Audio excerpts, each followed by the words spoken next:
তিনি ছিলেন এক যোদ্ধা, এক বীর নেতা, যিনি ইতিহাসের পাতায় অমর হয়ে আছেন। সালাউদ্দিন আইয়ুবী এক নাম, যে নাম শুনলে কাঁপত ক্রুসেডারদের হৃদয়। দুর্ভেদ্য দুর্গ, রক্তক্ষয়ী যুদ্ধ আর কৌশলের অপূর্ব নিদর্শন ছিল তার জীবন। জেরুজালেম পুনরুদ্ধারের সেই মহাকাব্যিক অভিযান আজও বিশ্বের অন্যতম গৌরব গাথা। এই সিরিজে আমরা তুলে ধরব সুলতান সালাউদ্দিন আইয়ুবীর প্রতিটি দুঃসাহসিক পদক্ষেপ, যে গল্প কেবল ইতিহাস নয়, এক প্রেরণার উৎস। আসুন ফিরে যাই সেই সময়ের স্রোতে, জেনে নেই সেই মহান বীর যোদ্ধার জীবন গাথা। ফেইথ অ্যান্ড ফ্যাক্টস এর আয়োজনে সালাউদ্দিন আইয়ুবীর দুঃসাহসিক অভিযানের আজকের পর্বে আপনাকে স্বাগত। আমাদের প্রত্যেকটি ভিডিও তার পূর্ববর্তী ভিডিওর সাথে সম্পর্কযুক্ত। আপনি যদি আমাদের আগের ভিডিওগুলো না দেখে থাকেন, তাহলে এখনই আমাদের চ্যানেল থেকে আগের ভিডিওগুলো দেখে আসতে পারেন। প্রতিনিয়ত আমাদের নতুন নতুন ভিডিও পেতে আমাদের চ্যানেলটি সাবস্ক্রাইব করে রাখুন। যারা ইতিমধ্যে সাবস্ক্রাইব করেছেন তাদেরকে অসংখ্য ধন্যবাদ। সালাউদ্দিন আইয়ুবীর উপর হামলা করা রক্ষীদের একজন আহত হয়ে এখন চিকিৎসা নিচ্ছে সালাউদ্দিন আইয়ুবীর ডাক্তারের কাছে। তার সেবা শুশ্রূষার জন্য তার বাড়ি থেকে নিয়ে আসা হয়েছে তার একমাত্র বোন সুন্দরী শারজাকে। শারজাহ আসার পর শারজার অনুরোধে ডাক্তার এখন আকিলকে বারবার দেখতে আসছে। আকিল এই জিনিসটা লক্ষ্য করলো। আকিল লক্ষ্য করলো সন্ধ্যা পর্যন্ত ডাক্তার 3 বার বন্দিকে দেখতে এসেছেন, অথচ আগের দিনে একবারের বেশি আসতেন না। ডাক্তার ফিরে গেলে আকিল বোনকে বলল, শারজা, এই ডাক্তারের হাতে আমার জীবন। বুঝতে পারছি তোমাকে দেখার পর সে আমার চিকিৎসার ব্যাপারে বেশি আগ্রহ দেখাচ্ছে। আমি মরতে রাজি, কিন্তু ও তোমার কাছে যা চাই তা হতে দেব না। আমার দৃঢ় বিশ্বাস, আমার জীবনের বিনিময়ে ও তোমার ইজ্জত নষ্ট করতে চাইছে। শারজা বলল, আপনি কি বলছেন ভাইয়া? আমি তো তাকে ফেরেশতার মতো পবিত্র মনে করি। আমি বড় হয়েছি, সবকিছু বোঝার বয়স আমার হয়েছে। এই পর্যন্ত সে খারাপ ইশারত দূরে থাক, খারাপ কোনো কথাও বলেনি। তার সাথে অনেক কথা বলেছি, তাকে আমার খারাপ মনে হয়নি। শারজার কথাই দ্বন্দ্বের মধ্যে পড়ে গেল আকিল। ডাক্তারের প্রতি তারও আগ্রহ বেড়ে গেল। ডাক্তার রাতে আবার এলেন। আকিল ঘুমিয়ে পড়েছে, জেগে আছে শারজা। বারান্দায় চলে এলো দুজন। কিছুক্ষণ পর ডাক্তার বললেন, তোমার ভাইকে যে ওষুধ দিয়েছি সকালের পূর্বে জাগবে না, আমার সাথে বাসায় চলো। খানিকটা সংকোচ করলেও শারজা ডাক্তারের প্রস্তাব অস্বীকার করতে পারল না। ডাক্তার সুদর্শন যুবক, এখনও বিয়ে করেননি, বাসায় একা থাকেন। শারজা যুবতী এবং সুন্দরী। মনে মনে ভাবল, আজ রাতেই হয়তো ডাক্তার নিজের মুখোশ খুলে দেবে। বাসায় ফিরে দুজন দুটো চেয়ার টেনে বসল। ডাক্তারের আচরণে প্রকাশ পাচ্ছিল নিরেট আন্তরিকতা এবং স্নেহ। আশ্চর্য হলো শারজা, ডাক্তার এখনও তাকে খারাপ কোনো প্রস্তাব দিচ্ছে না কেন? নিজের অজান্তেই প্রশ্ন করল, আমি একজন মোরচার বেদুইন, গরিব যুবতী, এমন এক অপরাধীর বোন যে সম্রাটকে হত্যা করার জন্য আক্রমণ করেছে। আপনি কেন আমার সাথে এত সুন্দর ব্যবহার করছেন? একজন বন্দির বোন এ স্নেহ পাওয়ার উপযুক্ত নয়। মৃদু হাসলেন ডাক্তার, কোনো জবাব দিলেন না। আমি একজন তরুণী এবং রূপসী, এজন্যই কি আমার জন্য এ আন্তরিকতা? তুমি রূপসী এবং যুবতী, তোমার তৃতীয় সৌন্দর্যের কথা তুমি জানো না। তোমার বয়সী আমার একটা বোন ছিল, দেখতে অবিকল তোমার মতো। তোমার মতোই আমাদের পিতামাতা শৈশবে মারা গেছেন। সংসারের দুজন ছাড়া কেউ ছিল না। বোনটাকে আমি লালন পালন করেছিলাম, আমার সমস্ত জীবন উৎসর্গ করেছিলাম তার জন্য। বেঁচেছিলাম ওর ভালোবাসা নিয়ে। একবার ওর অসুখ হলো, অনেক চিকিৎসা করলাম, কিন্তু ধরে রাখতে পারিনি। নিজের হাতেই ওকে কবর দিতে হয়েছে।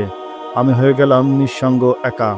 যেদিন তোমাকে প্রথম দেখলাম চমকে উঠেছিলাম, মনে হলো আমার বোনটা আবার আমার কাছে ফিরে এসেছে। তুমি দেখতে অবিকল আমার বোনের মতো। যদি তুমি তোমার রূপ যৌবনকে ভয় পাও, আমাকে সন্দেহ করো, তবে আর কখনো আমার কাছে স্নেহের আবেগের প্রকাশ করো না। কথাও বলবো না তোমার সাথে, ভয় নেই। পূর্বের আন্তরিকতা নিয়েই তোমার ভাইয়ের চিকিৎসা করব। তাকে সুস্থ করে তোলা আমার দায়িত্ব। চলো তোমাকে পৌঁছে দিয়ে আসি। শারজাকে বন্দির কাছে পৌঁছে দিয়ে ফিরে গেলেন ডাক্তার। শারজার মনে এখন কোনো সন্দেহ নেই, ডাক্তার তার সাথে খারাপ ব্যবহার করবে না নিশ্চিত সে। পরদিন নিয়ম করে ডাক্তার এলেন, বন্দিকে ওষুধ দিয়ে ফিরে গেলেন। শারজার সাথে একটি কথাও বললেন না। শারজা বারান্দায় এসে ডাক্তারের সামনে দাঁড়ালো। আপনি কি আমার সাথে রাগ করে চলে যাচ্ছেন? আমার সাথে একটি কথাও বলেননি কেন? তোমার সাথে রাগ করিনি শারজা, তবে তোমায় কোনো সন্দেহে ফেলতে চাই না। রাতে আকিল ঘুমিয়ে পড়ল। আলতো পায়ে কক্ষ থেকে বেরিয়ে এলো শারজা। কি এক আকর্ষণে ছুটে গেল ডাক্তারের কাছে। তার মনে অনেক প্রশ্ন জমা আছে, হয়তো ডাক্তারই এর সঠিক জবাব দিতে পারবেন। খলিফা কি আল্লাহর প্রেরিত দূত? প্রশ্ন করল ও। খলিফাও একজন মানুষ। আল্লাহর প্রেরিত দূত হলেন নবী এবং রাসূলগণ। আমাদের নবী সাল্লাল্লাহু আলাইহি সাল্লাম পর্যন্ত এসে আল্লাহ প্রেরিত নবীর আগমন ধারা শেষ হয়ে গেছে। সালাউদ্দিন আইয়ুবী কি আল্লাহর দূত? না, তিনিও আমাদের মতো মানুষ। তবে উঁচু মর্যাদা সম্পন্ন মানুষ। আল্লাহ এবং নবী সাল্লাল্লাহু সাল্লামের বাণী মানুষের কাছে পৌঁছানোর জন্য চেষ্টা করে যাচ্ছেন। সুলতান যে যুদ্ধ করছেন, মানুষ মারছেন, এটা কি বৈধ? মুসলমানদের দায়িত্ব হচ্ছে আল্লাহর বিধান পৃথিবীতে প্রতিষ্ঠা করার আপ্রাণ চেষ্টা করা। এই প্রচেষ্টায় কেউ যদি বাধা দেয় তা দূর করা ফরজ। সুলতান শুধু এ ফরজ আদায় করছেন। তিনি কারো উপর যুদ্ধ চাপিয়ে দেননি, বরং ইসলামকে ঠেকাতে চাইছেন। এভাবেই অনেক প্রশ্ন করল শারজা। এখন সে সন্দেহমুক্ত। সুলতান আইয়ুবী সম্পর্কে তার এতদিনের ধারণা বদলে গেছে। তাহলে আমার ভাই তো মহা অন্যায় করেছেন। আপনি যেভাবে বলছেন এভাবে তাকে বললে তিনিও পাপের পথে পা দিতেন না। এখন তো তাকে ক্ষমা করা হবে না। হবে। সুলতান তাকে বাঁচিয়ে রাখার নির্দেশ দিয়েছেন। এর অর্থ হচ্ছে তাকে শাস্তি দেওয়া হবে না। তার উচিত পাপের প্রায়শ্চিত্ত করা। আমার বিশ্বাস সুলতান তাকে কোনো শাস্তি দিবেন না। আমি জীবনভর আইয়ুবী এবং আপনার খেদমত করব, কেঁদে বলল শারজা। আমার ভাই আপনাদের গোলাম হয়ে থাকবে। ডাক্তারের একটা হাত দু হাতে তুলে নিয়ে ও বলল, আপনি আমার কাছে যে মূল্য চাইবেন আমি দেব। আপনার বাদী হয়ে থাকবো সারা জীবন। বিনিময়ে আমার ভাইকে সুস্থ করে দিন, ওকে বাঁচিয়ে তুলুন। বিনিময় নেওয়া হয় আল্লাহর কাছ থেকে। শারজাই মাথায় হাত বুলিয়ে বললেন, ডাক্তার, বোনকে ভাইয়ের পাপের শাস্তি দেওয়া হয় না। ভাইয়ের স্বাস্থ্যের মূল্য বোন থেকে উসুল করা হয় না। পাপের প্রায়শ্চিত্ত পাপ দিয়ে নয়। আমাদের সবার রক্ষক আল্লাহ, প্রতিটি মুসলমান সকল নারীর ইজ্জতের রক্ষক। তোমরা আমাদের কাছে আমানত। তোমার ভাইয়ের সুচিকিৎসা করা আমাকে দায়িত্ব দেওয়া হয়েছে। আল্লাহর কাছে দোয়া করো আমি যেন আমানতের খেয়ানত না করি, অর্পিত দায়িত্ব পালন করতে পারি। তোমার ভাইয়ের সুস্থতার জন্য দোয়া করো। একজন অসুস্থ ভাইয়ের জন্য বোনের দোয়া আল্লাহ নিশ্চয়ই কবুল করবেন। ডাক্তার মেয়েটাকে যেন জাদু করেছে। তার মিষ্টি ব্যবহারের ফলেই এটি সম্ভব হয়েছে। শারজা যা ভাবছিল ডাক্তার তা নন। ডাক্তারের নৈতিকতাই ওকে বেশি প্রভাবিত করেছে। নিঃসঙ্গ রাতে এমন এক সুন্দরী তরুণীকে একা পেয়েও ডাক্তার অশালীন কোনো ইঙ্গিত করেননি। ডাক্তার চাইলে তাকে বাধা দেওয়া সম্ভব ছিল না। ভাইয়ের চিকিৎসার জন্য হলেও তাকে ডাক্তারের প্রস্তাবে রাজি হতে হতো। কিন্তু ডাক্তারের চোখে কামনার আগুন নেই।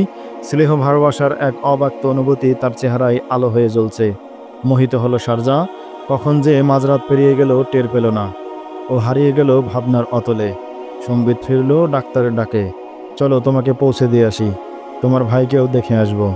দুজন ঘর থেকে বেরিয়ে এলো। আকাশে চাঁদ ওঠেনি, আবছা অন্ধকার।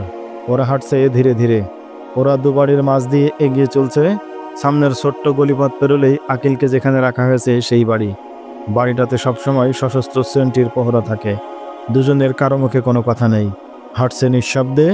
গলির মুখে এসে পড়েছে ওরা। আকস্মাক ওদেরকে পেছন থেকে কেউ জাপটে ধরল। কাপড় দিয়ে বেঁধে ফেলা হলো ওদের চোখ মুখ। ওরা এখন শব্দ করতে পারছে না। ডাক্তার একজন শক্তিশালী যুবক, আচমকা আটকে পড়ায় কিছুই করতে পারছে না। আক্রমণকারীরা চারজন। ওরা দুজনের হাত পা বেঁধে ফেলল। এরপর দুটো দেহ কাঁধে তুলে নিয়ে হারিয়ে গেল অন্ধকারে। খানিক দূরে দুটো ঘোড়া দাঁড়িয়েছিল। ডাক্তারকে একটা ঘোড়ায় চাপিয়ে ওদের একজন পেছনে উঠে বসল। শারজাকে উদ্দেশ্য করে বলল, শব্দ করো না শারজা, তোমার কাজ হয়ে গেছে। পঞ্চম ঘোড়াটাই উঠে বসো।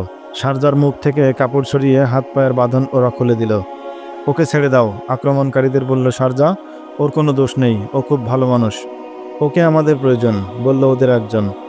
ওকে তোমাদের কি দরকার? শারজা ভেসে এলো অন্য কণ্ঠ।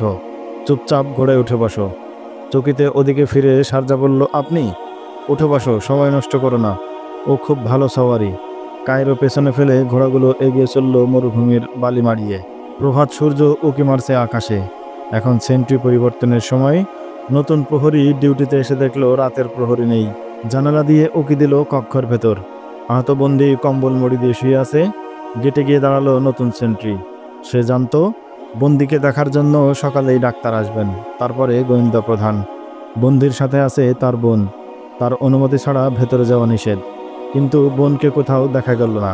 কিছুক্ষণ পর আলী এসে সেন্ট্রিকে জিজ্ঞেস করলো, ডাক্তার কি প্রহরীকে দেখে চলে গেছে? ডাক্তার এখনো আসেনি।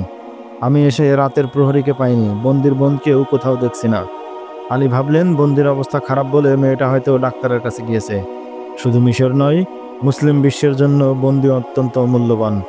তাকে দিয়ে ভয়ঙ্কর এক ষড়যন্ত্রের রহস্য উদ্ঘাটন করতে হবে। কক্ষের ভেজানো দরজা ঠেলে দ্রুত ভেতরে ঢুকলেন আলী। কম্বল মুড়ি দিয়ে শুয়ে আছে বন্দি।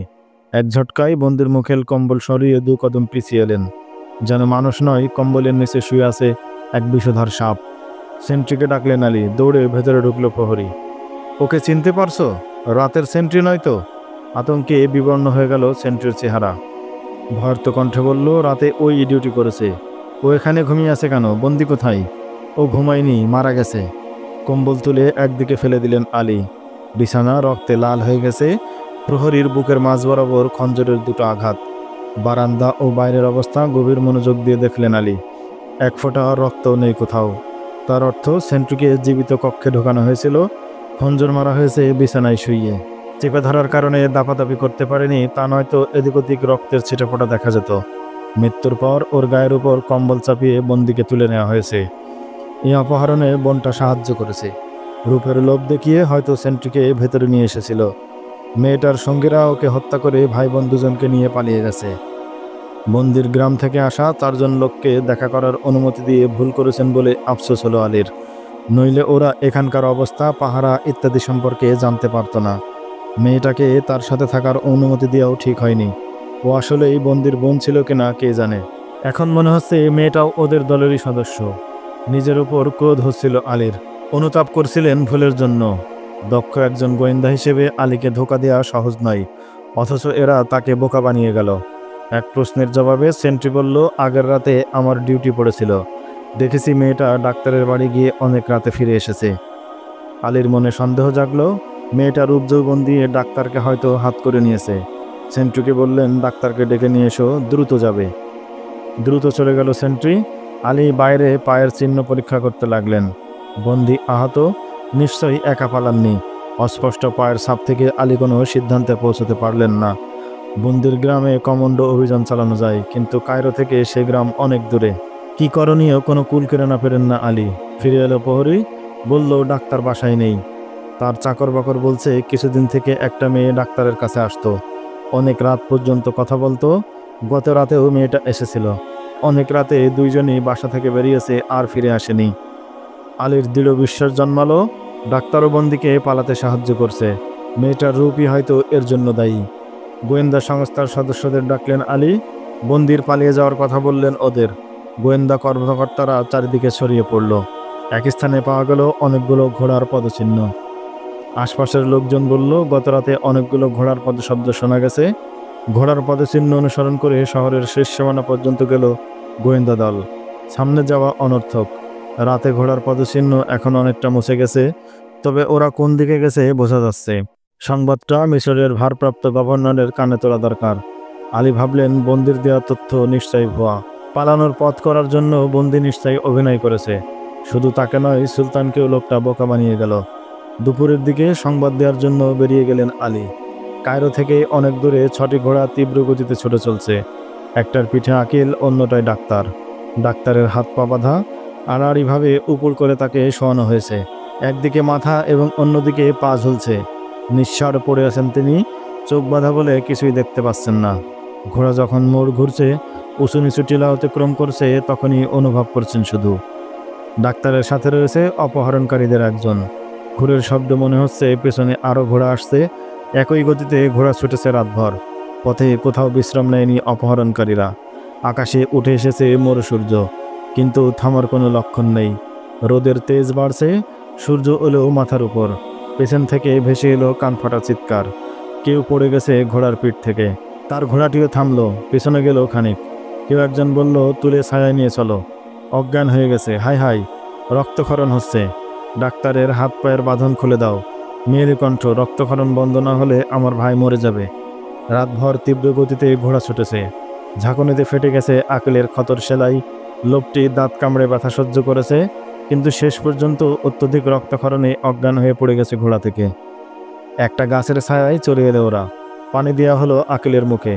ভেতরে না গিয়ে গাল বেয়ে পানি গড়িয়ে পড়ল। রক্তে লাল হয়ে গেছে তার কাপড়। ডাক্তারের হাত পা এবং চোখের বাঁধন খুলে দেওয়া হলো। চোখ রোগড়ে স্বাভাবিক হওয়ার চেষ্টা করলেন তিনি। এদিক ওদিক তাকিও না, সোজা সামনে চলো। পিঠে খঞ্জর ঢেকিয়ে বলল একজন অপহরণকারী। হাঁটা দিলেন ডাক্তার। পাহাড়ের কোল ঘেঁষে আকিলকে ছায়ায় সরিয়ে রাখা হয়েছে। পাশে বসে আছে শারজা, কাঁদছে। ডাক্তারকে দেখেই ও বলল, দোহাই ডাক্তার, আমার ভাইকে বাঁচান। বসে রোগীর নাভ দেখলেন ডাক্তার। এদিক ওদিক তাকাতে নিষেধ করা হয়েছে। এখনও পিঠে খঞ্জর ঠেকিয়ে রেখেছে লোকটা। আকিলের সেরা থেকে হাত ছড়িয়ে দ্রুত উঠে দাঁড়ালেন তিনি। চকিতে পেছনে ফিরলেন। মুখোশ পরা 4জন লোক দাঁড়িয়ে আছে, চোখ ছাড়া কিছুই দেখা যায় না। একজনের হাতে খঞ্জর। ক্রুদ্ধ স্বরে ডাক্তার বললেন, গজব পড়ু তোমাদের উপর। বাঁচানোর পরিবর্তে লোকটাকে তোমরা মেরে ফেলেছ। তোমরা সবাই এর হত্যাকারী। আমি ওকে বিছানা থেকে নামতে পর্যন্ত দেয়নি। তোমরা সারা রাত ঘোড়ার পিঠে রেখেছো ওকে।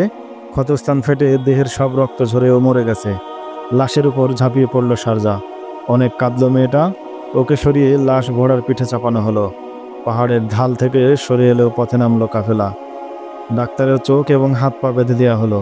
এখনও শারজার বিলাপ শোনা যাচ্ছে। ডাক্তার তার পেছনে বসা আরোহীকে বলল, লোকটা সুস্থ হয়ে যেত, তোমরা মেরে ফেললে তাকে। সুলতান ওকে কোনো শাস্তিই দিতেন না। আমরা ওকে বাঁচানোর জন্য আসিনি। ওকে নয়, ওর ভেতরের গোপন তথ্য অপহরণ করেছি। সে মরে গেছে, এজন্য আমাদের কোনো দুঃখ নেই, আমরা খুশি।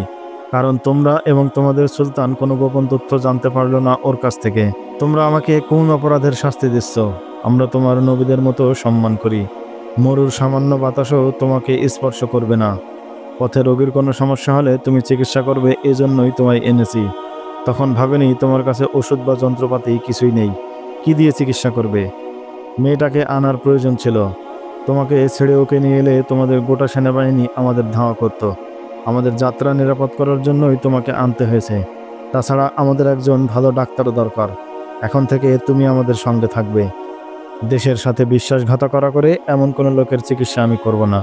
তোমরা খ্রিস্টান এবং সুদানিদের বন্ধু, ফাতিমিদের সাহায্যকারী। তোমরা ওদের হাতের পুতুল। ওদের নির্দেশে তোমরা দেশের বিরুদ্ধে ষড়যন্ত্র করছো। তবে তো তোমাকে মরতে হবে। তাই আমার জন্য ভালো। তোমার সাথে এমন ব্যবহার করব যা ভালো না। তখন আমাদের প্রতিটি নির্দেশ পালন করতে তুমি বাধ্য হবে। তবে আমার মনে হয় তোমার সাথে খারাপ ব্যবহার করার কোনো প্রয়োজনই পড়বে না। তুমি সুলতান আইয়ুবের রাজত্ব দেখেছো, আমাদেরটা দেখলে বলবে এখান থেকে যাব না। এ তো এক স্বর্গ। আমাদের প্রস্তাব না মানলে নরকের ছবিটাও এক নজর দেখিয়ে দেব। ঘোড়া ছুটছে। চোখ বাঁধা থাকায় ডাক্তার কিছুই দেখতে পাচ্ছে না। কল্পনায় নিজের ভবিষ্যৎ দেখার চেষ্টা করছে শুধু। শারজার কথা বারবার মনে পড়ছে। কিন্তু হতাশ হচ্ছেন এই ভেবে যে মেয়েটা হয়তো ওদের দলেরই সদস্য। ও তাকে কোনো সাহায্য করবে না। সীমান্তে প্রহরারত মুসলিম সৈনিকদের ভয়ে অপহরণকারীদেরকে অনেক পথ ঘুরে যেতে হচ্ছে। দিনভর একটানা চলেছে, সন্ধ্যার পরও থামেনি। মাঝরাতে কাফেলা একটা উপত্যকায় এসে থামল। অন্ধকার রাত। ডাক্তারকে ঘোড়া থেকে নামিয়ে চোখ এবং হাত পায়ের বাঁধন খুলে দিল। সামনে দিল খাবার এবং পানীয়। পথশ্রমে ক্লান্ত সবাই। ঘোড়াগুলোর জিন খুলে পানি খাওয়ানো হলো। ঘাস পাতা দিয়ে বেঁধে রাখা হলো একটু দূরে। খাওয়ার পর হাত পা বেঁধে ডাক্তারকে ওরা শুয়ে পড়তে বলল। ওরাও শুয়ে পড়ল। গতরাতে কেউ ঘুমাতে পারেনি। শোয়ার সাথে সাথে ঘুম নেমে এলো সবার চোখে। কিছুক্ষণ পর ডাক্তারের চোখ খুলে গেল। ভাবলেন, হত্যা করার জন্য সম্ভবত তাকে জাগানো হচ্ছে। মরার জন্য ডাক্তার তৈরি। কে যেন পায়ের বাঁধন খুলছে। পায়ের কাছ থেকে ছায়ামূর্তির হাতের কাছে চলে এসেছে। ধীরে ধীরে হাতের বাঁধনও খুলে ফেলল। এরপর ডাক্তারের কানের কাছে মুখ নিয়ে বলল, দুটো ঘোড়ার পিঠে জিন চাপিয়েছি। শারজার কণ্ঠ, নীরবে আমার সাথে আসুন। ওরা আপনাকে মেরে ফেলবে, এক্ষুনি পালাতে হবে। ওরা অজ্ঞানের মতো ঘুমাচ্ছে, সহজে জাগবে না। নিঃশব্দে শারজাকে অনুসরণ করলেন ডাক্তার। নরম বালিতে হাঁটার শব্দ হচ্ছে না। সামনে দুটো ঘোড়া প্রস্তুত। দুজন দুটো ঘোড়ার পিঠে উঠে বসলো। ঘোড়া ভালো চালাতে না পারলেও ভয় নেই। শারজা বলল, পড়বেন না। লাগাম ঢিলা করে ঘোড়া ছুটিয়ে দিন। ডানে বায়ে ঘোরাতে পারবেন তো? কোনো কথা না বললে ঘোড়া ছোটালেন ডাক্তার। শারজা বলল, আমার পেছনে আসুন, আমি পথ চিনি। সাবধান, অন্ধকারে যেন বিচ্ছিন্ন হবেন না। অশ্বের খুরের শব্দে জেগে উঠল অপহরণকারীর দল। কারা যাচ্ছে প্রথম দিকে বুঝতে পারল না ওরা। শারজার পালানোর প্রশ্নই ওঠে না। ডাক্তারের হাত পা বাঁধা, তাহলে কে যাচ্ছে? চিন্তা ভাবনা করে কিছু সময় নষ্ট হলো ওদের। ঘোড়ার কাছে ছুটে গেল ওরা। দুটো ঘোড়া নেই। খোঁজাখুঁজি করে বুঝলো ডাক্তারও নেই, শারজাও নেই। ঘোড়ার পিঠে জিন চাপালো ওরা। দ্রুতগামী দুই ঘোড়া সওয়ার তখন অনেক দূর চলে গেছে। তবু ওরা বারবার পেছনে ফিরে চাইছিল। অনেকক্ষণ পর ডাক্তার শারজাকে বলল, এখানে কোথাও সীমান্ত ফাঁড়ি রয়েছে। কোথায় জানি না শারজাও। ফাঁড়ির রক্ষীদের দৃষ্টি থেকে বাঁচার জন্য অনেক পথ ঘুরে ওরা আমাদের এগিয়েছে। শারজা বলল, সোজা পথে আমাদের গ্রাম এত দূরে নয়, আপনি নিশ্চিন্ত থাকুন, আমরা কায়রোর দিকেই এগিয়ে যাচ্ছি। দুপুরে ভারপ্রাপ্ত গভর্নর তকিউদ্দিনের কাছে পৌঁছলেন আলী বিন সুফিয়ান। তাকে সব কথা খুলে বললেন। গভর্নর বললেন, 4জন অপরিচিত লোককে বন্দির সাথে দেখা করতে দেয়া এবং সন্দেহভাজন মেয়েটাকে তার কাছে থাকতে দেওয়াটা ছিল মারাত্মক ভুল। আপনার মতো অভিজ্ঞ ব্যক্তি এই ভুল করার পরও আমি আশ্চর্য হইনি। যতটা আশ্চর্য হয়েছি ওদের দুঃসাহস ও দক্ষতা দেখে। আপনি ঠিকই বলেছেন। আলী বললেন, সেন্ট্রিকে হত্যা করে বন্দিকে অপহরণ করা নিঃসন্দেহে দুঃসাহসিক কাজ। আমার ধারণা ডাক্তার এবং যুবতী মেয়েটা ওকে অপহরণে সাহায্য করেছে। সুলতান আমাদের এই দুর্বলতা নিয়েই উদ্বিগ্ন। তিনি বলেন, নারী এবং ক্ষমতার লোভ এ জাতিকে ধ্বংস করবে। আমি ডাক্তারকে একজন ভালো মানুষ মনে করতাম, অথচ অবাক লাগছে একটা সাধারণ মেয়ে তাকে অন্ধ করে ফেলল। বন্দির গ্রামের ঠিকানা সংগ্রহ করে আমি এক প্লাটুন সৈন্য পাঠিয়ে দিয়েছি। দক্ষিণ পশ্চিম অঞ্চলে যে পর্বত ঘেরা পরিবারের কথা বন্দিরা বলেছে, সেই ব্যাপারে কি চিন্তা করেছেন? মনে হয় বন্দি মিথ্যা বলেছে। জীবন বাঁচানোর জন্যই একটা মিথ্যা গল্প ফেঁদেছিল ও। এরপরও খোঁজখবর নেওয়ার জন্য ওখানে গোয়েন্দা দল পাঠাবো। প্রহরী ভেতরে এসে বলল, ডাক্তার একজন তরুণীকে নিয়ে এইমাত্র এখানে এসে পৌঁছেছেন। উনি আপনার সাথে দেখা করতে চাইছেন। এ সংবাদ শুনে দুজনেই থ হয়ে গেল। একজন আরেকজনের দিকে চাইতে লাগলেন। কারো মুখে কোনো কথা সরছে না। অন্য কেউ হবে হয়তো বলে বেরিয়ে গেলেন আলী। পেছনে গেলেন গভর্নর। ডাক্তার বাইরে দাঁড়িয়েছিল, সাথে বন্দির বোন শারজা। ধুলোমণির বিধ্বস্ত চেহারা ওদের। ঘোড়াগুলো হাঁপাচ্ছে। বন্দিকে কোথায় রেখে এসেছো? আলীর কণ্ঠে ঝাঁজ। হাত ইশারা করে ডাক্তার বুঝালেন তারা ভীষণ ক্লান্ত এবং ক্ষুধার্ত। ভেতরে নিয়ে তাদেরকে পানি এবং খাবার দেয়া হলো। খাওয়া শেষ হলে ডাক্তার সব ঘটনা খুলে বলল। আহত বন্দি আমাদের সাথে রয়েছে জানতাম না। পরদিন ঘোড়া থেকে পড়ে লোকটা যখন মরে গেল তখনই শুধু জেনেছি বন্দিকেও অপহরণ করা হয়েছে। এরপর শারজার জবানবন্দি নেওয়া হলো। তার কথা শুনে আলী বুঝলেন যতটা চতুর মনে করা হয়েছিল ও ততটা নয়। গ্রামের একজন সাধারণ মেয়ে হলেও সাহস আছে। শারজা বলল, ভাইয়ের আশ্রয় এতদিন আমি বেঁচেছিলাম, তার জন্য জীবন দিতেও কুণ্ঠিত হতাম না। ডাক্তার নিষ্পাপ, আন্তরিকতা ও দরদ নিয়ে তিনি ভাইয়ের চিকিৎসা করেছেন। তার পবিত্র ব্যবহারে আমি মোহিত হয়েছি। ভেবেছি লোকটা মানুষ নয়, ফেরেশতা। আমার সাথে যে 4 জন লোক এসেছিল, ওদের সাথে আমার আত্মীয়তার কোনো সম্পর্ক নেই। যারা সুলতানকে হত্যা করতে চায় এরা তাদের দলের লোক। আপনার লোকেরা যখন আমাদের গ্রামে গিয়েছিল তখন এ 4 জন গ্রামে ছিল। ভাইয়ের বন্দী হওয়ার কথা শুনে ওরা সাথে এসেছে। ভাইয়া ওদের অনেক গোপন কথা জানতেন। ওদের আশঙ্কা ছিল ভাইয়া না আবার সব প্রকাশ করে দেয়। ভাইয়া কোথায় এবং কী কাজে গিয়ে আহত হয়েছে তাও তারা জানতো। তাই সুযোগ পেলে ভাইয়াকে অপহরণ করার টার্গেট ছিল তাদের। আমারও ইচ্ছা ছিল ভাইয়াকে ওরা অপহরণ করুক। দুটো কারণে আমি ভাইয়ার কাছে থাকতে চেয়েছি। প্রথমত তার সেবা করা, দ্বিতীয়ত সুযোগ পেলে তাকে অপহরণ করতে সাহায্য করা। আমার সাথে আসা সে 4 জন লোক গ্রামে ফিরে যায়নি। কায়রোতে আত্মগোপন করেছে ওরা। আমার ইঙ্গিত পাওয়ার অপেক্ষায় ছিল, কিন্তু ডাক্তার আমার চিন্তা বদলে দিলেন। তিনি বললেন, ভাইয়াকে কোনো শাস্তি দেওয়া হবে না। সুলতান আইয়ুবী সম্পর্কে আমাদের এতদিন যা বলা হয়েছিল, ডাক্তার সম্পূর্ণ বিপরীত কথা বললেন। আমরা সুলতানকে হত্যা করা বৈধ মনে করতাম, কিন্তু ডাক্তার বললেন তিনি ইসলামের জন্য যুদ্ধ করছেন। ডাক্তারের উন্নত চরিত্র এবং সুলতান ও ইসলাম সম্পর্কে আমাদের ধারণা পাল্টে দিল। অধিকাংশ সময় তার কাছে গিয়ে এসব কথা শোনার জন্য বসে থাকতাম। একদিন ডাক্তারের বাসায় যাচ্ছি, পথে সেই 4 জনের সাথে আমার দেখা হলো। ওরা ভাইয়াকে অপহরণ করার কথা বলল। আমি বললাম আমার ইচ্ছে পরিবর্তন করেছি, ভাইয়া এখানে থাকবেন। ওরা বলল শহরে এসে আমার মাথা নষ্ট হয়ে গেছে। ওদের সহযোগিতা না করলে ওরা আমাকে হত্যা করে ভাইয়াকে নিয়ে যাবে বলে হুমকি দিল। আমি আমার সিদ্ধান্ত জানিয়ে দিলাম। বললাম, অপহরণের ব্যাপারে আমি তোমাদের কোনো সাহায্য করব না। ওদের একজন বলল, ডাক্তারের বাসায় তোমার আসা যাওয়া দেখে ভেবেছিলাম তুমি তাকে ফাঁসিয়েছো। এখন দেখছি নিজেই তার জালে ফেসে গেছো। আমি ওদের ধমক দিয়ে বললাম, এসব কথা বললে আমার পরিণতি ভালো হবে না। ডাক্তারের সাথে আমার খারাপ কোনো সম্পর্ক নেই। ওরা এতটা দুঃসাহসী হয়ে এই কাজ করবে ভাবেনি, এজন্য ডাক্তারকেও বলিনি কিছু। রাতে ডাক্তারের বাসা থেকে বের হয়ে ফেরার সময় ওদের হাতে ধরা পড়লাম।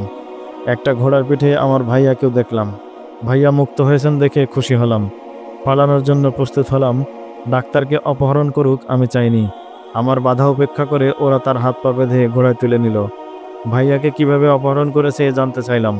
ওরা বলল, আমাদের দুজন গিয়ে সেন্ট্রির কাছে একটা ঠিকানা জিজ্ঞেস করলো। সেন্ট্রি তাদেরকে ঠিকানা বোঝাতে লাগলো। এই সুযোগে দুজন ঢুকে গেল ভেতরে। বাইরের দুজনও সেন্ট্রিকে নিয়ে ভেতরে গেল। ভাইয়া তাদেরকে দেখে উঠে বসলেন। ভাইয়ার বিছানায় সেন্ট্রিকে শুইয়ে দেওয়া হলো। খঞ্জর দিয়ে বুকে দুটো আঘাত করে বেরিয়ে এলো ওরা। ওরা ধারণা করেছিল আমি ডাক্তারের বাসায় রয়েছি। ওদের ভয় ছিল আমি অপহরণে বাধা দেব। এজন্য দুজন লুকিয়ে রইল ডাক্তারের বাসায় যাওয়ার পথে। ডাক্তার যখন আমায় এগিয়ে দিতে আসছিল তখন ওরা আমাদের ধরে ফেলল, আর সাথে সাথেই সবাইকে নিয়ে রওনা হয়ে গেল। দুজনের জবানবন্দির উপর নির্ভর করলেন না গোয়েন্দা প্রধান। ওদের ফিরে আসাও ষড়যন্ত্রের অংশ হতে পারে। দুজনকে আলাদা কক্ষে নিয়ে আরও জিজ্ঞাসাবাদ করা হলো। আলী বাধ্য হলেন ডাক্তারের কথা বিশ্বাস করতে। মেয়েটার প্রসঙ্গে ডাক্তার বললেন, এর সাথে আবেগ জড়িত, ও দেখতে অবিকল আমার মৃত বোনের মতো, এজন্য ওকে আন্তরিকতা দেখিয়েছি, নিয়ে গেছি আমার বাসায়। বন্দির ঘরেও ওর কাছে বেশি সময় কাটাতাম। আমার ভেতর কোনো পাপবোধ ছিল না, এ কারণে ও বেশি প্রভাবিত হয়ে পড়েছিল। বিশ্বাস করেছে আমাকে, জানতে চেয়েছিল অনেক কিছু। ও মুসলমান এবং গ্রামের সহজ সরল এক মেয়ে। সুলতান সম্পর্কে ওর ভেতরে কাজ করছিল বিষাক্ত প্রতিক্রিয়া। গ্রামে যা শুনেছে তাই বিশ্বাস করেছে। আমি ইসলাম, সুলতান এবং মিশর সম্পর্কে ওদের খারাপ ধারণা দূর করেছি। তার কথা শুনে বুঝতে পেরেছি তাদের এলাকায় ইসলাম ও সুলতানের বিরুদ্ধে প্রকাশ্যে ষড়যন্ত্র চলছে। শারজার নিয়মিত জবানবন্দি গ্রহণ না করে আলী তাকে কিছু প্রশ্ন করলেন। এর জবাবেও পোড়োবাড়ির প্রসঙ্গ এসেছে। শারজা নিজেও পোড়োবাড়ির রহস্যময় পীরের ভক্ত। ও বলল, ভাইয়া সেনাবাহিনীতে চাকরি করতেন, বাড়িতে আমি একা থাকতাম। গ্রামের লোকেরা আমার ওখানে চলে যেতে বলেছে। পবিত্র বাবা নাকি সুন্দরী যুবতী কুমারীদের পছন্দ করেন। আমাদের গ্রামের কজন সুন্দরী যুবতী রহস্যকেরা বাড়িতে গিয়ে আর ফিরে আসেনি। এক ছুটিতে ভাইয়া বাড়ি গেলেন, আমি পোড়ো বাড়িতে যাওয়ার অনুমতি চাইলাম। তিনি নিষেধ করলেন। পোড়ো বাড়ি সম্পর্কে শারজা পরিষ্কার করে কিছুই বলতে না পারলেও ওখানে কি হচ্ছে বোঝা যায়। ডাক্তারের প্রসঙ্গ তোলা হলে ও বলল, অপহরণকারীরা তাকে বন্দি করে রাখলেও আমি তাকে মুক্ত করে দিতাম। আমি বাঁচব কি মরব এ তোয়াক্কা করতাম না। ভাইয়ের মৃত্যুর পর গ্রামে যাওয়ার আর কোনো আকর্ষণ নেই আমার। সিদ্ধান্ত নিলাম পথেই ডাক্তারকে মুক্ত করব। ভেবেছিলাম অপহরণকারীরা আপন, কিন্তু ডাক্তার বললেন ওরা পাপী এবং অপরাধী। নিজের দেশের বিরুদ্ধে ওরা ষড়যন্ত্র করছে। পরে বুঝেছি ভাইয়ার জন্য ওদের কোনো আন্তরিকতা নেই। ভাইয়া তাদের গোপন তথ্য জানতেন বলেই ওরা ওকে মেরে ফেলেছে। এখন কি করবে? প্রশ্ন করলেন আলী। নিজের ব্যাপারে কি ভেবেছ? আমি সারা জীবন ডাক্তারের পায়ের ওপর পড়ে থাকব। তিনি আগুনে ঝাঁপ দিতে বললেও তাও দেব। আমার চোখে ছিল পাপের পর্দা। ডাক্তার তা সরিয়ে দিয়েছেন। আপনারা যদি রহস্যঘেরা বাড়িতে যেতে চান আমি নিয়ে যাব। আমাদের এলাকায় যারা সুলতানের বিরুদ্ধে ষড়যন্ত্র করছে আমি সবাইকে চিনি। ওদের গ্রেফতার করতে চাইলে আমি সহযোগিতা করব। এজন্য মরতে হলেও পিছপা হব না। ওরা দেশ ও জাতির শত্রু, একথা ডাক্তার আমাকে ভালোভাবেই বুঝিয়ে দিয়েছেন। আলীর পরামর্শে পদস্থ সেনা অফিসার এবং প্রশাসনের কর্মকর্তাদের মিটিং ডাকা হলো। আলোচনা হলো পরিস্থিতি নিয়ে। অধিকাংশ সদস্যের অভিমত হলো, তকিউদ্দিন যেহেতু মিশরে নতুন কোনো সিদ্ধান্ত নেওয়ার পূর্বে চিন্তাভাবনা করা উচিত। এক বিশাল এলাকা জুড়ে যেহেতু ষড়যন্ত্রের জাল বিস্তৃত হয়েছে, এত লোকের বিরুদ্ধে সামরিক ব্যবস্থা গ্রহণ করা উচিত হবে না। মনে হচ্ছে রহস্যময় বাড়ি ঘিরে নতুন মতাদর্শের জন্ম নিয়েছে। মতাদর্শের অনুসারীরা এর বিরুদ্ধে কোনো সেনা অভিযান সহ্য করবে না। ওরা দিনের সত্যিকার কথা তুলে ধরে আবেগকে আহত করা যাবে না। কেউ পরামর্শ দিলেন, ঘটনা সুলতানকে অবহিত করে তার নির্দেশ অনুযায়ী পদক্ষেপ নেওয়া উচিত। এর অর্থ হচ্ছে আপনারা মানুষকে ভয় পাচ্ছেন। মুখ খুললেন ভারপ্রাপ্ত গভর্নর। যে আল্লাহ এবং রাসূলের দিনকে বিকৃত করা হচ্ছে সে ব্যাপারে আমাদের কোনো মাথা ব্যথা নেই। মিশরে কি হচ্ছে সব সুলতানকে জানিয়ে তাকে বিব্রত করা ঠিক হবে না। সুলতান এক শক্তিমান শত্রুর বিরুদ্ধে মোকাবেলা করছেন, তা আপনাদের অজানা নয়। তাকে কি বোঝাতে চাইছেন আমরা 2-4 হাজার শত্রুর ভয়ে আতঙ্কিত? আমি সরাসরি এবং কঠোর পদক্ষেপ নিতে চাই। মুসলিম সেনাবাহিনী কি তাহলে সেখানে সামরিক অভিযান চালাবে, নাকি অন্য কোনো পদক্ষেপ নেবেন সবাই মিলে? জানতে হলে অপেক্ষা করুন আমাদের পরবর্তী ভিডিওর। দেখা হবে নতুন ভিডিওতে। সে পর্যন্ত সকলে ভালো থাকবেন। আল্লাহ হাফেজ। আসসালামু আলাইকুম ওয়া রাহমাতুল্লাহ।